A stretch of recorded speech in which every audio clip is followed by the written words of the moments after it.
Nathan stood outside the Middleton County Courthouse, the Texas sun beating down on his back, as Curtis Lane walked out a free man.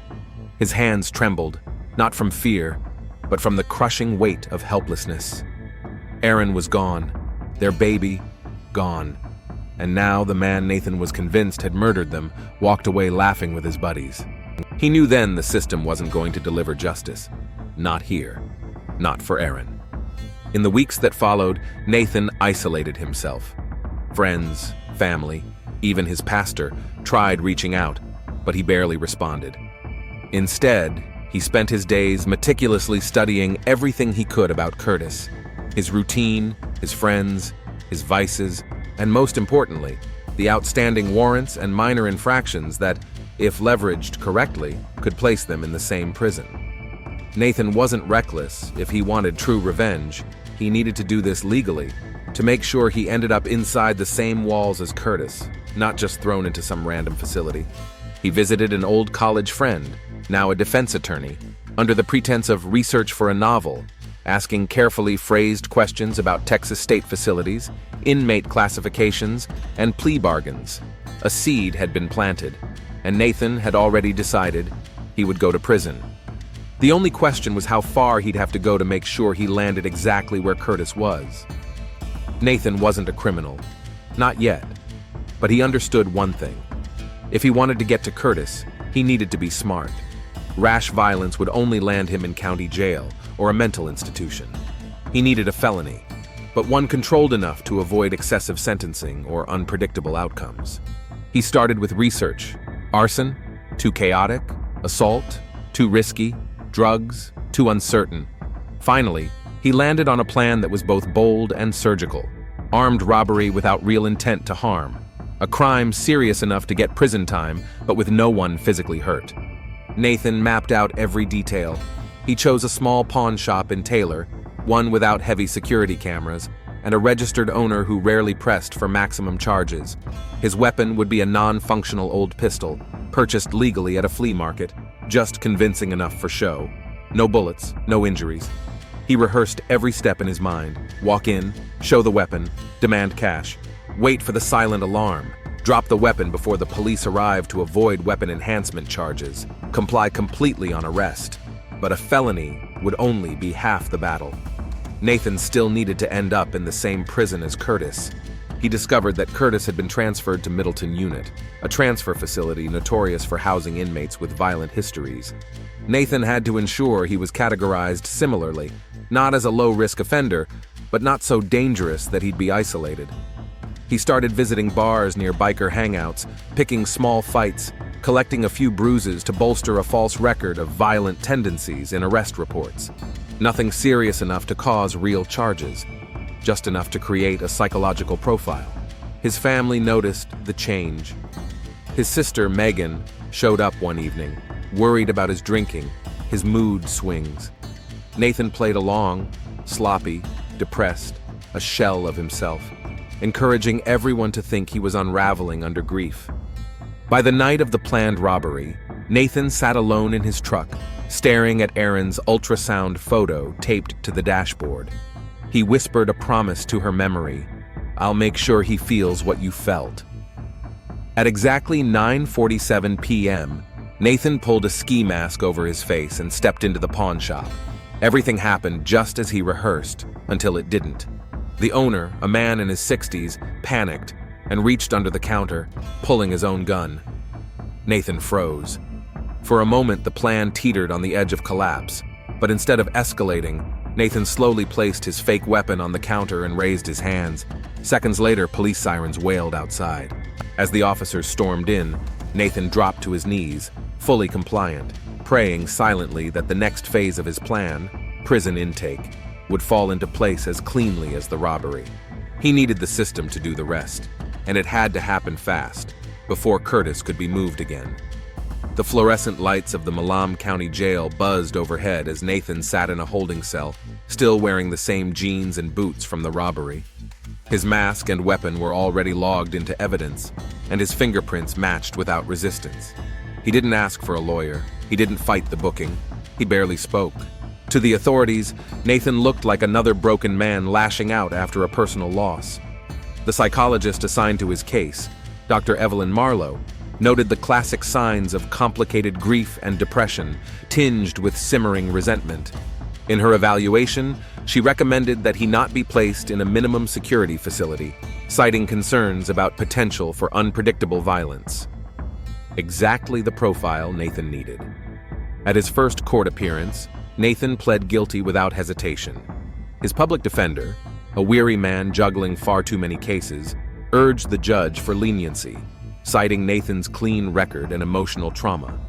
But the prosecution pressed for a strong sentence, arguing that a weapon, even if unloaded, showed clear intent to intimidate and posed serious risk. Judge Alan Kersey, known for his no-nonsense rulings, sentenced Nathan to 7 years in prison, enough time to do what needed to be done, enough time to disappear into the system, Middleton unit. Nathan felt a cold shudder as the words filtered through the courtroom speakers during sentencing. Middleton was a notoriously rough transfer facility outside of Abilene, exactly where Curtis had been housed after his prior assault conviction. On the transport bus to Middleton, Nathan sat shackled between two men, one muttering to himself about debts, the other staring blankly ahead, tattoos creeping up his neck like vines. Nathan said nothing. He had begun erasing the traces of who he was. Upon arrival, the world became harder, faster, louder. Metal doors slamming, guards barking orders, lines of inmates moving like cattle. Nathan's intake number replaced his name. He was issued a thin mattress, ill-fitting boots, and a worn orange jumpsuit. In the common yard, Nathan kept to himself, carefully observing. Curtis wasn't visible yet. The prison was bigger, rougher than Nathan expected, an ecosystem governed by unspoken rules and swift retribution. He quickly realized he would need allies, or at least neutrality, to survive long enough to reach his goal. That's when he met Darnell Pope, a former street enforcer doing 15 years, who noticed Nathan's quiet posture and broken stare. "You ain't from around here," Darnell said, smirking. Nathan only nodded, keeping his true purpose hidden. But Darnell had survived Middleton for 5 years, and Nathan understood that trust, even carefully rationed, would be his first weapon. Meanwhile, in another wing of the prison, Curtis Lane sat playing cards, oblivious to the ghost walking toward him. Middleton was not a place for slow learners. Nathan learned fast. He kept his head down in the yard, avoided sitting in anyone's claimed spots in the cafeteria, and nodded, never stared, when passing groups with deep affiliations. Fights broke out almost daily, debts, insults, sometimes just for entertainment. Guards intervened selectively, often letting the chaos burn itself out.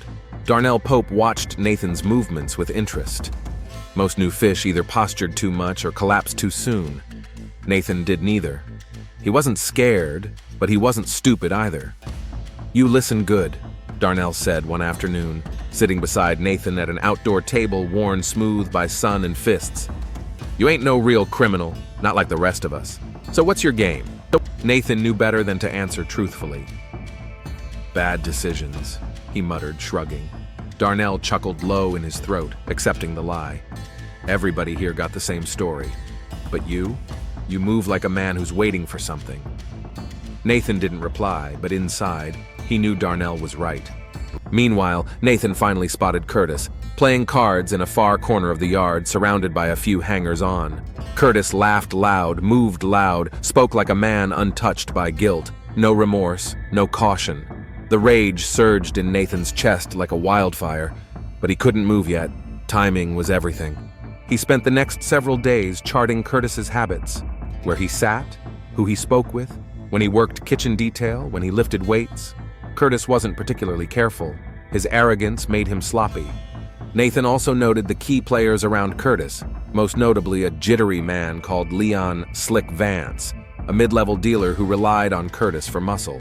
Curtis was no leader himself, but he was useful, disposable.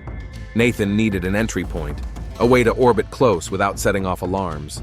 That's when Darnell offered something unexpected. "You looking for a job?" he asked Nathan one evening during chow. "Depends," Nathan answered cautiously. Darnell grinned. "Laundry. Easy gig. You keep your head down, you meet people. And guess who's been doing runs down there every other Thursday? Your boy. Nathan kept his face blank, but inside he felt the first crack of opportunity splinter open. It was small, it was fragile, but it was enough. Still, there were risks. Getting too close too fast could spook Curtis, or worse, alert the guards to something brewing. Nathan would have to balance patience with precision, a razor-thin line in a place where hesitation could get you killed. Every step from now on had to be calculated. Every interaction, every glance, every word. Because Nathan didn't just want to hurt Curtis. He wanted Curtis to know why, in the final seconds before it ended. The prison laundry was a world of its own. Hot, humid, and relentless. Inmates hustled through piles of sweat-soaked uniforms and hospital sheets, the air thick with bleach and tension. Nathan adapted quickly. He worked hard but never too hard, blending into the background like one more faceless figure in a sea of orange. He learned the rhythms. When the guards made their rounds, when the supervisors looked the other way, when fights in the yard pulled attention elsewhere. Curtis Lane drifted in and out of the laundry like a minor king inspecting his territory. He wasn't assigned there permanently. He ran errands, passed messages, sometimes picked up orders. It gave Nathan fleeting moments to study him up close. The careless swagger, the half-healed scar above his eyebrow, the way he laughed too loud, like nothing could ever touch him. Nathan's plan wasn't impulsive. It was slow, deliberate erosion, wearing down Curtis's sense of security until he could strike when no one was watching.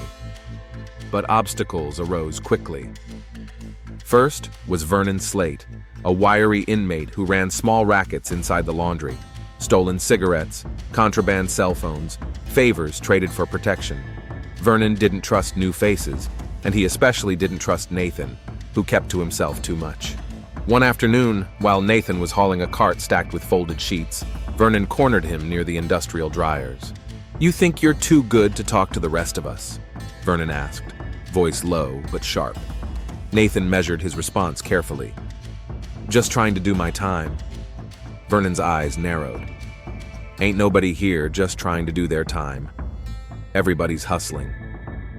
Nathan offered a half smile, backing away slowly. He couldn't afford a confrontation, not yet. A fight would draw too much heat and could land him in solitary, ruining everything. Later that night, Nathan sat with Darnell in the dim glow of the rec room's broken TV. "You got a problem with Vernon Slate," Darnell said casually, not looking away from the flickering screen. "Handle it smart, fast, otherwise he'll keep testing you." Nathan understood. Middleton didn't reward hesitation. The next morning, Nathan approached Vernon during laundry call. "You were right," Nathan said simply. "I don't want to step on anyone's toes. Just tell me what you need." It wasn't submission. It was survival. Vernon smirked, satisfied for now, and Nathan was left standing, bruised pride intact, but his path still open. Meanwhile, Curtis remained oblivious, throwing dice behind the gym later that week, laughing, drunk on the false freedom that prison walls couldn't strip from him. Nathan watched from a distance, silent, patient. Every day brought him closer. Every day narrowed the distance between plan and execution. But he knew the slightest misstep, one wrong move, could bring it all crashing down. Inside Middleton, death was always waiting. Nathan just had to make sure it waited until he was ready to deliver it. Weeks passed in the monotony of prison life, each day blurring into the next.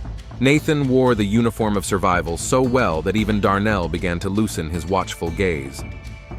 Inside the laundry, Nathan earned a reputation as a quiet worker, someone who didn't ask questions and didn't stir trouble. This allowed him rare privileges, moving more freely between work areas, sometimes even running errands under a supervisor's lazy watch. Curtis's appearances became more frequent. He came to the laundry to meet with Vernon, exchanging coded conversations and small packages disguised within rolled-up sheets. Drugs, Nathan suspected, or contraband of some kind. One afternoon, while transferring a bin of freshly folded jumpsuits to the front counter, Nathan finally got his first real moment. Curtis sauntered up, slapping Vernon on the back and laughing loud enough to draw a few glances. "You got my stuff?" Curtis said, tossing a mock punch at Vernon's shoulder. Vernon nodded toward Nathan. "New blood'll fetch it." Curtis turned and looked at Nathan for the first time. Really looked at him. Nathan's body tensed instinctively, but he forced himself to stay loose, casual. "Hey, new guy," Curtis grinned. "Make yourself useful." Nathan nodded silently and retrieved a bundle, slipping it across the counter with mechanical indifference. Their hands almost brushed, a tiny spark of contact, but neither man flinched. Curtis winked, grabbed the package, and disappeared into the hallway. It was brief, a nothing moment to anyone else. But to Nathan, it was the first crack, the first thread he could pull. That night, Nathan sat awake on the edge of his bunk, the din of snoring men filling the stale air. He replayed the encounter over and over. Curtis didn't recognize him. Not from the newspapers. Not from the courtroom. Curtis didn't even know his name. The realization was electric and dangerous. It meant Nathan had the element of surprise. It also meant that Curtis could lower his guard even further. But there was another risk. Involvement with Vernon's racket could drag Nathan into debts or rivalries he didn't want. He needed a new plan, a way to remain useful, close enough to Curtis, without becoming a pawn in Vernon's growing web. Darnell warned him the next morning over a breakfast tray of cold eggs and watery coffee. "You playing in Vernon's sandbox now, you better watch your back. Deals got a way of turning into graves around here." Nathan nodded, but he knew. He wasn't here to play Vernon's games. He was here for one man, and one man only. And soon, very soon, Curtis Lane would find out that some debts don't stay buried forever. Nathan's second interaction with Curtis came quicker than expected. 2 days after their first brief meeting, Curtis strolled into the laundry during second shift, swaggering like he owned the place. He called for Vernon, but when Vernon was nowhere in sight, his gaze landed on Nathan. "You!" Curtis barked, snapping his fingers. "Come here." Nathan wiped his hands on his pants, hiding the way his pulse kicked into overdrive, and walked over casually.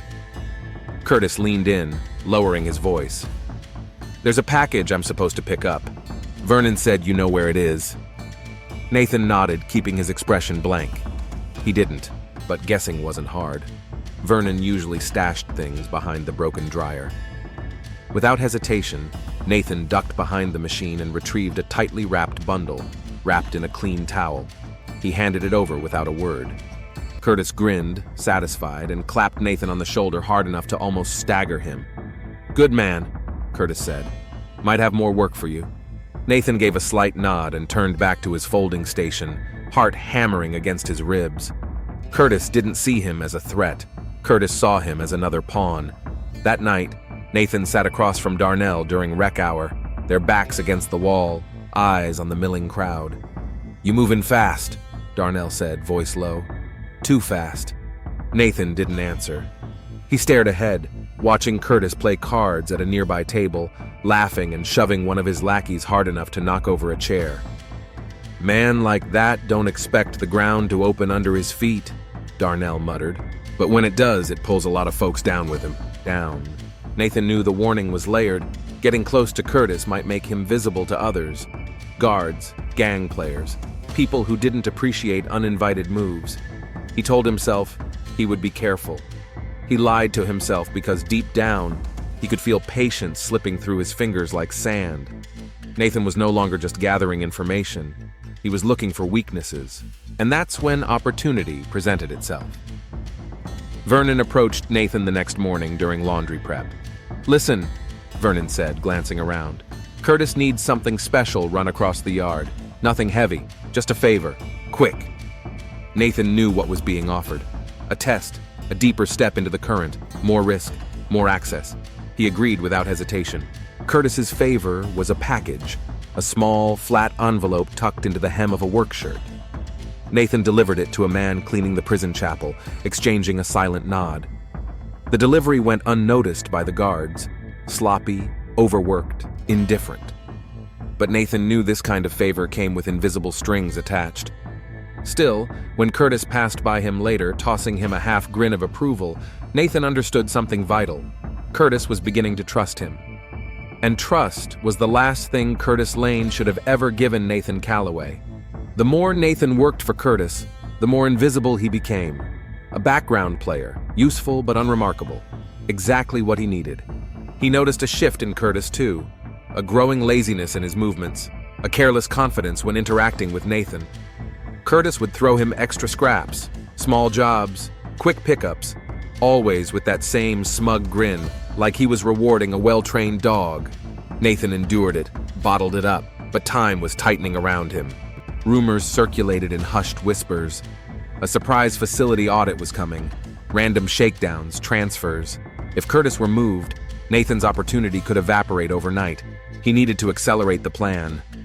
The weak spot revealed itself on a Tuesday evening when Curtis, feeling invincible, asked Nathan to meet him in the laundry's back storage after lights out, away from the cameras, to move some contraband that had just arrived. It was the opening Nathan had been waiting for. No guards, no witnesses, just the two of them. The next day, Nathan worked with machine-like focus, concealing the storm building beneath his ribs. He mapped every inch of the storage room in his mind, the broken shelving unit, the unsecured maintenance tools, the narrow space between the industrial dryers, no cameras, plenty of blind spots. Still, Vernon hovered like a buzzard, questioning Nathan's movements more than usual. "Don't get cute," Vernon muttered, handing off a folded shirt stuffed with loose tobacco packs. "Curtis likes loyalty, not ambition." Nathan played dumb, accepting the warning with a nod. Inside, he tightened his timeline. If he didn't act soon, someone would notice the pattern, or worse, block him from getting close again. That night, Darnell found Nathan sitting alone in the yard during final walk. "You ain't built for this world," Darnell said, sinking onto the bench beside him. Nathan didn't answer. "You think you can control it? Keep it neat, clean, but in here?"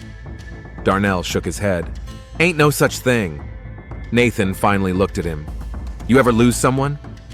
Darnell studied him for a long moment. "Yeah," he said, "and I'm still here. You ain't gonna be if you don't slow down." But Nathan couldn't slow down. He was already falling forward, gravity pulling him toward the inevitable. Later, lying in his bunk, staring at the cracked ceiling, Nathan made a final silent vow. Tomorrow night, it would end. For Curtis, for Aaron, for the life that had been stolen from him. He didn't pray for success. He prayed only for the strength to finish it. The night was humid, the air inside Middleton thick and unmoving. When final count cleared and the block settled into restless silence, Nathan rose from his bunk.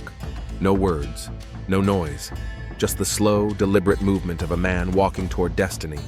He slipped down the darkened corridors with practiced ease, his work detail pass tucked inside his waistband. A leftover from an earlier laundry shift, enough to bluff if he was spotted. But the guards on C Wing were notoriously inattentive at night, lulled by routine and exhaustion. Nathan's fists were clenched so tightly his knuckles ached. He hadn't smuggled a weapon, no shiv, no blade. It had to be brutal, personal. Curtis was already waiting in the storage room, half shrouded in shadow, leaning against a crate of folded blankets. His smirk was lazy, cocky. "Took you long enough," Curtis said, tossing a balled-up towel into a bin. "You got it?" Nathan stepped inside and let the door click shut behind him. The silence between them thickened. Curtis pushed off the crate, stepping closer. "Well?" Nathan didn't answer. He just stared. Confusion flickered across Curtis's face, then irritation. "Hey man, you deaf or something?" Curtis barked, stepping right up to Nathan, close enough that Nathan could smell the cheap soap and cigarettes on his breath. That's when Nathan moved. Quick, brutal. A shoulder slam that knocked Curtis off balance, sending him crashing into the stacked crates. Curtis cursed, staggering to his feet, but it was too late. Nathan was on him, fists flying, each punch fueled by every sleepless night, every silent scream, every memory of Aaron's laugh and the life they were supposed to have. Curtis fought back, wild and clumsy, but Nathan had planned for this. He drove Curtis backward, slamming him into the concrete wall. Curtis fumbled for something in his pocket, a shank, maybe, but Nathan caught his wrist, twisted it until the bones cracked audibly and threw him down hard. Curtis gasped for air, dazed. Nathan knelt over him, grabbed a piece of broken metal rod from the floor, probably part of a snapped laundry cart, and pressed it against Curtis's throat. "You remember her?" Nathan hissed. his voice a ragged whisper. "Erin, my wife, my child." Recognition finally flared in Curtis's bloodshot eyes, horror blooming too late. "Please," Curtis croaked. Nathan didn't give him the chance. He drove the rod downward with all the force he had, felt it tear through soft flesh, heard the wet, choking gurgle as Curtis spasmed beneath him. It was not fast. It was not clean. It was exactly what Nathan wanted. When Curtis finally stopped moving, Nathan sat back against the wall, chest heaving. The reality of what he had done settled over him like ash. There was no undoing it. There was no redemption waiting at the end of this. But for the first time since Erin's death, Nathan felt something close to peace. He wiped his bloody hands on the prison-issue pants and waited for the inevitable alarm, the inevitable reckoning. Outside the storage room, life in Middleton churned on, unaware that justice, or something close to it, had finally been served. The scream came from a kitchen worker making early rounds. By the time the guards arrived, Nathan was still sitting there, his prison-issue shirt soaked with blood, hands resting calmly on his knees. Curtis's body lay sprawled against the wall, the crude weapons still embedded deep in his throat. The sirens split the dawn into ragged pieces. Middleton slammed into full lockdown. Nathan didn't resist. He didn't speak. When ordered to the ground, he lay face down on the cold concrete, hands spread, eyes blank. Within minutes, the entire laundry block was sealed off. Inmates were herded back into cells. Squad teams swarmed through the corridors, barking orders, sweeping the area for weapons, witnesses, anything. It didn't take long to piece together the basics. Curtis Lane was dead. Nathan Calloway was covered in his blood. There were no cameras in the laundry storage room. No witnesses, no defense. The investigators barely had to ask questions. "Did you do this?" Warden Trask asked, standing over Nathan in the dim confines of an interview room later that morning. Nathan stared straight ahead, silent. "You know you're finished, right?" Trask pressed, voice low and hard. "Whatever you thought you were doing, you just threw your life away." Nathan only blinked slowly. His life had been thrown away the night Erin died. Word spread through Middleton fast. Curtis Lane, a man many feared, some hated, was dead. In the yard, some inmates muttered admiration behind closed lips. Others steered clear of Nathan's name altogether, as if fearing that even speaking it could bring trouble. Darnell Pope sat in the chapel that afternoon, head bowed, listening as the rumors swirled. He wasn't surprised when he heard the truth.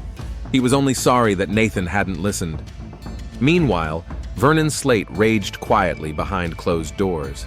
Curtis's death disrupted his carefully balanced operations, deliveries delayed, debts unsettled, alliances fraying at the edges.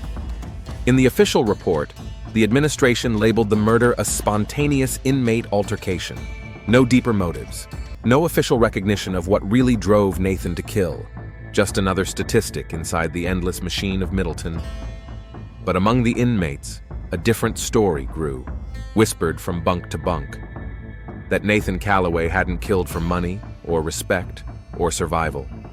He'd killed for something most men inside had long forgotten: love, loss, vengeance.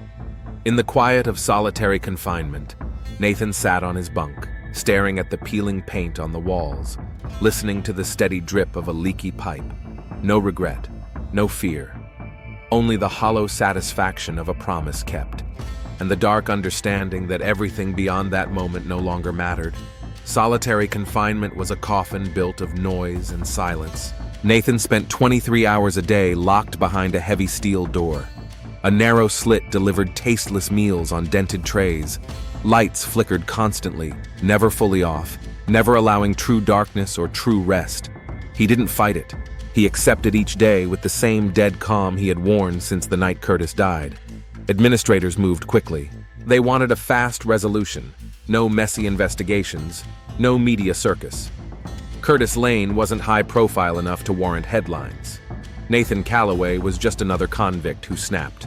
The warden assigned a prison-appointed defense lawyer, a hollow-eyed man named Russell Dean, who met Nathan once, slid a plea deal across the table, and spoke like a man discussing weather patterns. "Take the plea. You'll avoid the death penalty. Life without parole. Clean. Simple. Nathan barely glanced at the paperwork. Life without parole was no different than what he had already sentenced himself to when he stepped into that storage room. He signed the deal with a steady hand. No trial, no headlines, no opportunity for the world to look deeper into why he had done what he did. Middleton breathed easier. One more problem filed away neatly. Inside the prison, Nathan's name carried a strange weight now. Some inmates viewed him with cautious respect, a man who had handled his business cleanly and without fear. Others steered clear, wary of the quiet, expressionless figure who had walked into murder with open eyes. Vernon Slate, cut off from Curtis's muscle and influence, scrambled to protect his dwindling operations, shifting alliances, repaying debts he could no longer ignore. For Darnell Pope, the aftermath was harder to watch. He saw Nathan once through the narrow slit of a passing door. Just a glimpse, and what he saw stayed with him. Nathan wasn't angry. Nathan wasn't grieving. Nathan was simply gone. The man who had arrived at Middleton, desperate, wounded, burning with purpose, had extinguished himself along with Curtis. Now Nathan existed only out of habit, breathing because his body hadn't yet learned how to stop. In solitary, time lost all meaning. Days bled into weeks. Nathan kept a mental calendar, marking invisible X's in his mind, but even that began to blur. There was no future beyond the concrete walls, no hope of parole, no revenge left to take, only the endless echo of what he had done and the silence that followed. Nathan's transfer to Middleton's permanent maximum security wing was handled with clinical efficiency. Shackled hand and foot, he was moved across the yard under heavy guard, the chain on his ankles clinking with each slow step. No one shouted, no one jeered. Inmates watched from cell windows in silence as he passed, as if witnessing a funeral procession. In his new cell, a narrow concrete box with only a steel bunk, a bolted desk, and a slit of a window too high to see out of, Nathan resumed existing. He spoke rarely, ate mechanically, slept when exhaustion overtook him. Days lost definition. Weeks slipped past, unmarked by anything but the distant clang of gates and the hollow shuffle of guards. Middleton moved on without him. Vernon Slate, deprived of Curtis's muscle, found himself edged out by younger, hungrier players. His operations fractured. Debts came due and alliances collapsed. Fights erupted more often in the yard. Small wars over respect, over territory Curtis had once patrolled with brutish ease. Darnell Pope kept his head low, watched the tides change, and thought often about the quiet man who had sat across from him at the rec tables, plotting a revenge Darnell had seen coming long before it arrived. Sometimes, Darnell would glance toward the maximum security wing during yard time and wonder if Nathan ever thought about what came after vengeance. But Darnell suspected he already knew the answer. Inside his concrete tomb, Nathan turned inward. He thought of Erin, not the way she looked at the funeral home, not the broken thing the world had reduced her to, but the way she smiled when no one else was looking, the way she whispered their baby's name when she thought he was asleep. He clung to those memories like a man clutching a torch in a freezing, endless night. There were no visitors, no letters, no calls. The outside world had forgotten Nathan Calloway, and he had forgotten it in return. Sometimes, in the thick, sleepless hours of night, he wondered about the child he never got to meet. A life stolen before it even began. A laugh never heard, a face never kissed. Those were the nights Nathan came closest to breaking. But then the image of Curtis Lane's last look, the recognition, the fear, the plea, would flicker across his mind like a match struck in darkness, and Nathan would breathe through it. Endure it, because the hole inside him was no longer something he could fill. It was who he was now, a hollowed-out monument to a love destroyed and a promise kept in blood. The summons came without warning. A guard, one Nathan didn't recognize, appeared at his cell door one afternoon, tapping the bars with a baton. "Calloway," the guard grunted. "You got a visitor." Nathan blinked slowly, certain he had misheard. He hadn't had a visitor since the day he was booked into Middleton. He hadn't expected one, ever. Mechanically, he rose, submitting to the cuffs and chain without resistance. The walk down to the visitation block felt surreal, like moving underwater. The room was half empty, divided by thick plexiglass, battered handsets hanging from each booth. Nathan was led to a booth in the far corner. Sitting on the other side of the glass was an older woman, dressed plainly, hands folded tightly in her lap. It took Nathan a moment to recognize her. Aaron's mother, Margaret Langston. She looked smaller than he remembered, grayer. Her eyes, once fierce, skeptical of him, now shimmered with an unreadable emotion. Nathan picked up the receiver. His hand barely trembled. Margaret did the same. For a long moment, neither spoke. The hum of cheap fluorescent lights filled the silence. Finally, Margaret leaned forward, voice low, steady. "I wanted to see the man my daughter loved." Nathan's throat tightened painfully. He said nothing. Margaret continued, her fingers clutching the receiver. "I hated you after the funeral. Thought you should have protected her. Thought you should have done more." Nathan lowered his gaze, shame washing over him like a slow, suffocating tide. "But then I heard what happened here," she said. "Not the official story, the real one." She paused, struggling for breath. "I don't forgive you for surviving when she didn't. I don't. Maybe I never will." Nathan flinched inwardly but forced himself to meet her eyes. "But," Margaret said, voice cracking slightly, "I understand why you did what you did." Tears glistened on her lashes but didn't fall. "For her. For the baby." Nathan pressed his forehead lightly against the glass, the cool surface anchoring him. "You can't fix it," Margaret whispered. "You can't bring them back." Nathan nodded once slowly. Margaret stared at him a moment longer, then whispered, "But you made sure somebody remembered what was lost." She stood then, placing the receiver back in its cradle with a soft click. Nathan didn't move as she turned and walked away. The guard waited in silence before finally tapping the booth with his baton. Nathan stood, the chains around his wrists and ankles rattling quietly. As he was led back to his cell, a single thought echoed in the hollow chamber of his chest. Someone still remembered.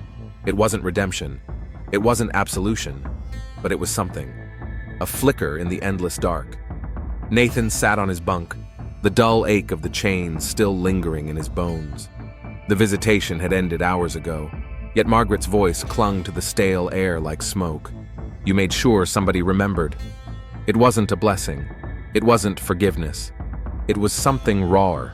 An acknowledgement that his actions, however brutal, had meaning beyond the endless gray of Middleton's walls.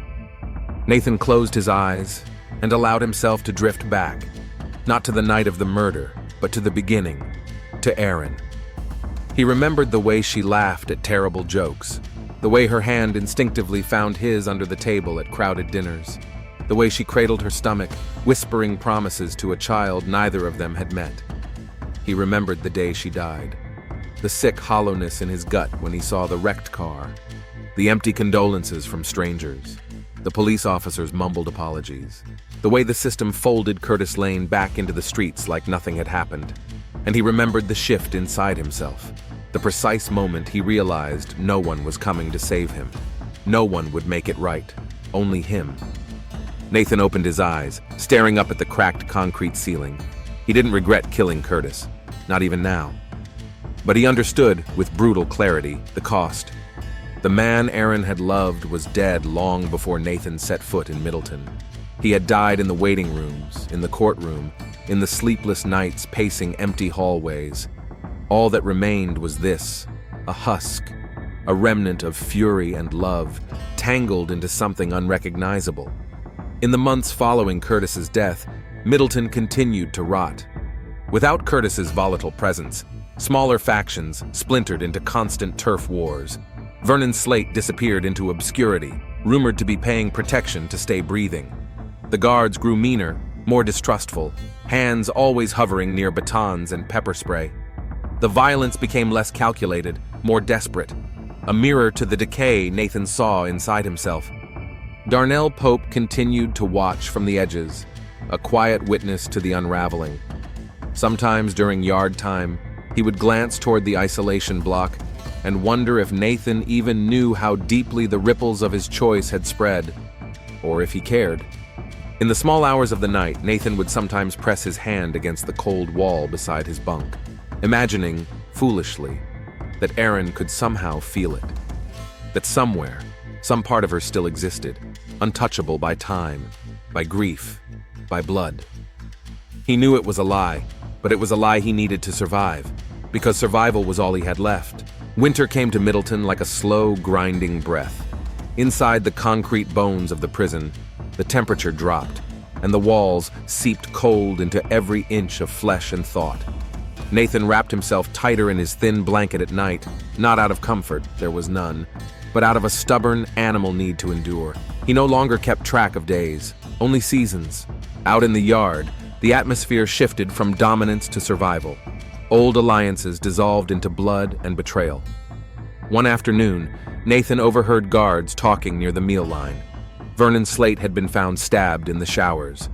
No one confessed. No one cared. Middleton had become a feeding ground, predators circling weaker prey, guards turning blind eyes unless it spilled into their laps. Nathan walked through it untouched, untouchable. A man who had nothing left to lose carried a kind of invisible shield. Even the most desperate inmates could sense it, that peculiar deadness, and they steered clear. Darnell Pope watched it all unfold, his shoulders sagging lower each day. The prison he had survived for over a decade was changing into something even he didn't recognize. And at the center of it, the crack that had started the collapse, was Nathan Calloway. Not that Nathan sought influence, not that he led anything. He was simply the first stone that shattered the surface, and the ripples never stopped. Sometimes, Darnell would catch glimpses of Nathan during transfers, head down, movements slow but sure, like a man underwater. Other times, Darnell would sit in the chapel alone, listening to the creaks and groans of the ancient building and wonder how a place so full of punishment could ever expect to contain grief. Nathan thought less and less about the future. There was no future here, only the slow erosion of memory. Even the images of Aaron and their child, once sharp, painful in their clarity, had begun to soften around the edges, like old photographs left too long in the sun. Nathan clung to them anyway. Every morning he closed his eyes and whispered their names, silent prayers into the indifferent void, not because he believed they could hear him, but because forgetting felt like the final betrayal. He had already become something he didn't recognize. He refused to let time erase them too. At night, he dreamed less. When he did, the dreams were simple. A porch swing creaking in the wind, a woman's laughter fading into the twilight, the small weight of a baby in his arms, a life he had never lived. He would wake up to the hard cot, the cracked ceiling, the endless hum of despair around him. And each time, it took longer to remember why he had chosen to keep breathing at all. Nathan's body existed in Middleton. His mind lived elsewhere. Each day passed without event. Eat, move, sleep, endure. It was endurance now, nothing more. The younger inmates fought over scraps of influence in the yard. Guards patrolled with heavier batons and less patience. Smiles, even hollow ones, vanished entirely. Darnell Pope watched from the shadows, his own survival instinct keeping him one step back from the unraveling chaos. He no longer tried to reach Nathan. No one did. In that way, Nathan became part of the prison itself, something permanent and broken, like the cracked concrete and rusted pipes. Inside his cell, Nathan sometimes found himself talking softly to the walls, whispering things he couldn't remember once the words left his mouth. Sometimes he spoke to Aaron, sometimes to the child he never knew, sometimes to no one at all. It was in one of those twilight hours, neither day nor night, that the final shift inside Nathan began. He was lying on his bunk, staring blankly at the ceiling, when an old memory surfaced, unbidden. A day long ago, sunshine pouring through a kitchen window, Aaron standing barefoot on worn tiles, humming a song he didn't recognize, her hands cradling her swollen belly, eyes full of a future he had believed in once. He sat up abruptly, as if the memory had struck him physically. The sudden vividness of it, after so many months of dullness, rattled something loose inside him. It wasn't just the violence that had hollowed him out. It was the absence. The way grief had consumed every other part of his identity. He had killed Curtis Lane. He had delivered the justice no one else would. But standing in the ruins of what remained, Nathan realized something brutal and inescapable. Revenge had not rebuilt what had been lost. It had not resurrected Aaron. It had not brought back his child. It had not restored his own soul. It had only completed his destruction. Nathan leaned forward, elbows on his knees, hands clasped so tightly his knuckles turned white. The vengeance had been real. It had been justified in ways only he could understand, but it had also been the final cut, severing him from anything human. In another life, maybe, there would have been a different path. In another life, maybe, Aaron would be laughing in a sunlit kitchen and Nathan would be whole. But not here. Not now. Middleton was his world now. A gray, endless graveyard of broken promises. He closed his eyes and pictured Aaron one last time, not as a ghost or a memory, but as she was in that kitchen, alive, radiant, reaching out to him. He reached back and touched nothing. When he opened his eyes, he understood. He was not waiting for freedom. He was not waiting for redemption. He was waiting to finish disappearing. And he was almost there. Nathan's final disappearance was not marked by a moment of drama. No outburst. No breakdown. It happened quietly, over weeks, like water wearing away stone. He moved through his days automatically, eating, sleeping, following commands, but with a detachment so profound that even the guards noticed. "Inmates gone ghost," one of them muttered once, not unkindly. Even Darnell Pope, a man hardened by years behind walls, felt a chill whenever he glimpsed Nathan in the yard. The way he sat perfectly still on the bench, staring into the middle distance, untouched by the chaos around him. There was a moment, just one, when Darnell considered trying to reach out again. One afternoon during yard time, Darnell walked past Nathan, slow and deliberate, as if proximity could bridge the widening gulf between them. He didn't speak. He didn't need to. Nathan didn't move, didn't blink, didn't even seem to breathe. Darnell stopped a few feet away, studying him. The man who had once burned with such purpose, such fierce grief, was now nothing more than a shell, a hollowed-out vessel. And Darnell understood something then. Nathan had achieved exactly what he set out to do. He had destroyed the man responsible for taking Aaron's life, and in doing so, he had destroyed himself. It wasn't madness, it wasn't regret, it was completion. That night, Darnell sat in the chapel alone, staring at the cracked, stained glass window high above the altar. He thought about all the men who had walked into Middleton believing they could survive it unchanged, and he thought about Nathan Calloway, a man who had never intended to survive at all. Nathan hadn't been swallowed by Middleton. He had walked willingly into its jaws, carrying his grief like a blade, and had let it carve away everything that made him human. In the farthest corner of the chapel, a single candle flickered, its flame trembling against the darkness. Darnell watched it for a long time, thinking about Nathan, about Aaron, about the child who never had a chance to live. Middleton would forget Nathan soon enough. New inmates would fill the cells. New violence would stain the floors. But for those who had seen, truly seen, what Nathan had done and why, the memory would linger. Not as a warning, not even as a tragedy, but as a simple, terrible truth. There are some wounds the world does not heal, some justice that comes too late, and some men who are willing to pay every last piece of themselves for it. Nathan Calloway died long before his heart stopped beating. He lived the final stretch of his days in quiet anonymity, tucked away in a back block of Middleton's maximum security wing, a nameless figure drifting through shadowed halls. No official record marked the change, no disciplinary reports, no medical alerts.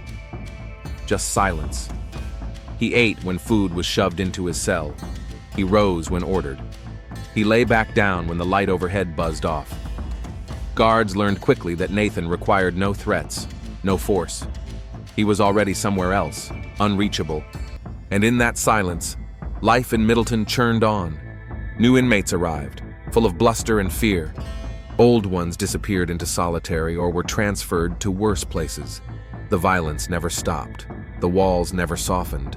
But for Nathan, it was all distant, a murmur at the edge of a world he had already left. Darnell Pope watched the changes with the weary eyes of a man who had seen too much, survived too long. Sometimes, when walking the yard, Darnell would glance toward Nathan's cell block and wonder if Nathan even remembered why he was here anymore. Maybe he did. Maybe he didn't. But in the end, it didn't matter.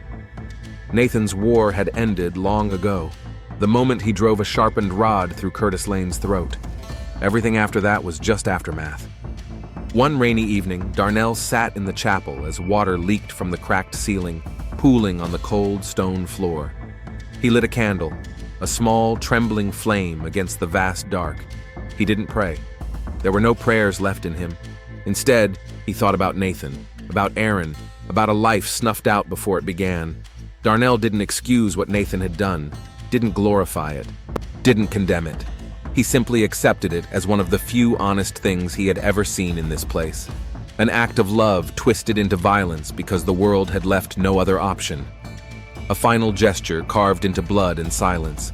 Somewhere, deep in Middleton's forgotten wings, Nathan sat staring at a wall he no longer truly saw, not waiting for anything, not hoping for anything, just existing. Until even that, one day, would end.